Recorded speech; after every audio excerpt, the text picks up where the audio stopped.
Hi, I'm Holly Johnson here from American Securities Today with Carolyn from Attivo. Can you tell me a little bit about your business and the products that you have? Absolutely. So Attivo is a really unique company in that, unlike a lot of the security controls of today, we don't try to prevent the attacker from coming into the network. We assume with the craftiness of today's attackers, they can and will be inside your network. So instead what we do is we use deception technology that sets traps and lures to basically trick the attacker into engaging.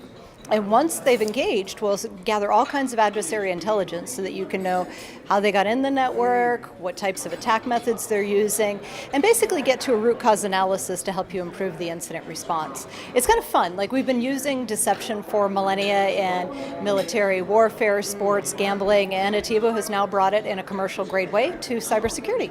Wow, that's fascinating.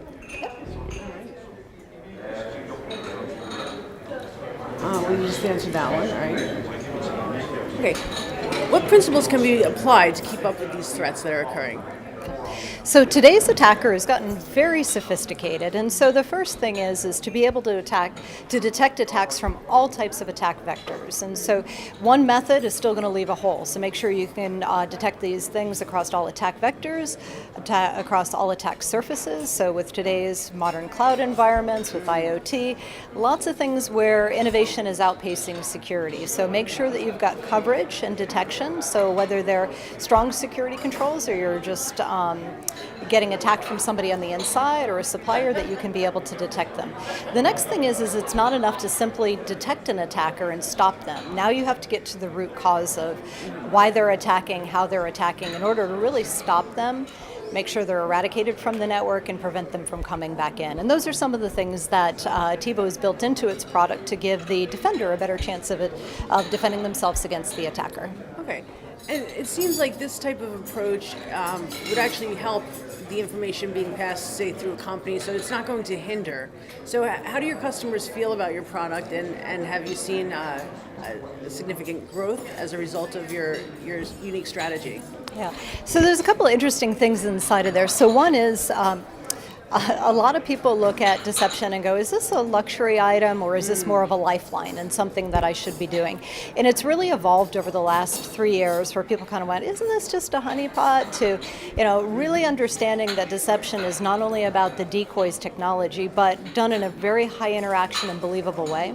It's the deception lures, it's the ability to put an application and data deceptions to create a very believable and authentic environment for the attacker, and then be able to deploy that out across all attack surfaces and do it in a way that is not burdensome to the organization. And that was one of the big things with the honeypot. You can kind of put it out there for research, but once it got attacked, you had to manually rebuild it. Now with machine learning, the whole preparation, the deployment, the ongoing maintenance is all automated. So whether you're a small business or a large organization, it's very quick, push of the button to look at the proposed campaigns and say, yeah, I like those. Let me go ahead and execute them. So really simple, accurate, and efficient for people as well. Interesting. Wow. So what are your most popular use cases? Like, what are your most popular customer base? Yeah. So normally when people think about deception, the first thing that they're going to think about is the detection, right? So this is better detection against better attackers. So it's all engagement based, so you get a very, very high fidelity alert. And this is where Attivo differentiates from a lot of the other deception players, is that we don't stop at the detection. We have a whole attack analysis engine so that we can study the attacker, we can pick up their full tools, techniques, methods. We can share that information with other prevention security controls so that you can automate the whole process from the attack analysis all the way through to incident response. And so the combination of that brings forward a lot of value in just, hey, let's detect early and accurately and make it actionable with confidence. Yeah. And then the second piece is getting into how people are using it. The things that are difficult for people are lateral movement. So once the attacker gets inside, they've bypassed most of the security controls. And other methods generate a lot of false positives, so often the alerts are ignored. And with deception, if that buzzer goes off, then you know it's something you need to pay attention to because we won't activate unless there's actual engagement. Okay.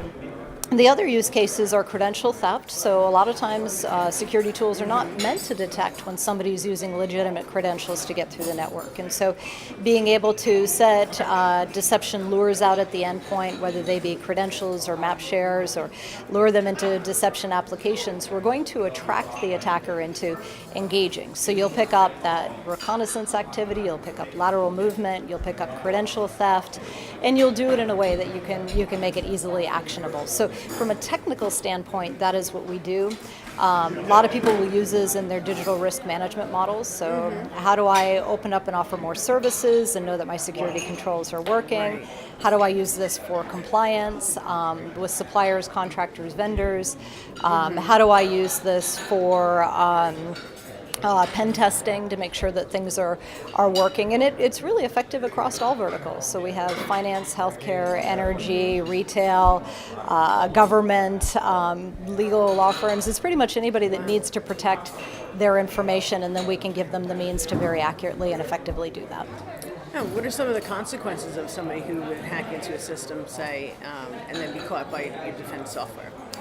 Yeah, so consequences is an interesting question, because one of the things that some people ask is, well, gosh, aren't you going to make the attacker mad by tricking them and putting them into a deception environment? And yes, by design, we are designed to slow down the attacker so that they're not clear what's real and what's fake. Their costs go up, their time they have to invest goes up as they have to validate, like, is this real, is this fake? And so in the end, sometimes it becomes such a deterrent, they'll have to leave or choose a softer target to go after. But in the end, is that going to make that adversary more angry or upset with you? No, because in the end, every tool that stops them is going to aggravate them in some way. Right. But they're not going to do anything more just because they've been detected by deception.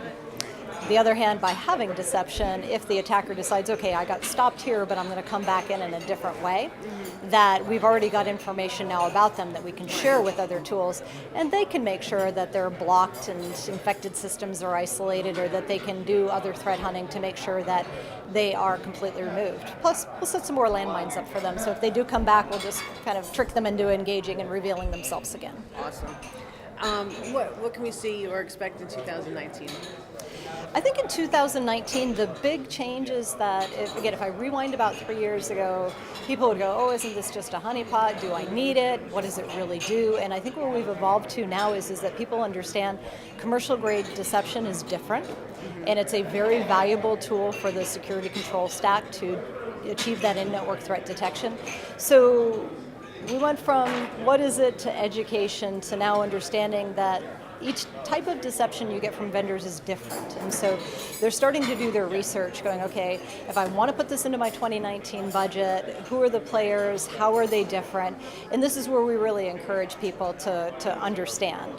From Attivo, we believe it's both network, it's endpoint, it's application, it's deception, and then we also believe it doesn't stop at the detection. It has to have that full ability to create an active defense so that it becomes actionable, and you can do some proactive things to make it harder on the attacker too. And so we see monumental growth for next year. We grew 300% last year. We are well positioned to continue to grow, so we're excited about 2019. Yes, that's impressive, Carolyn. Thank you, and congratulations on the stack of awards. Yes, thank you very much. Very humbling and impressive to get 7 awards. Thank you. Yes.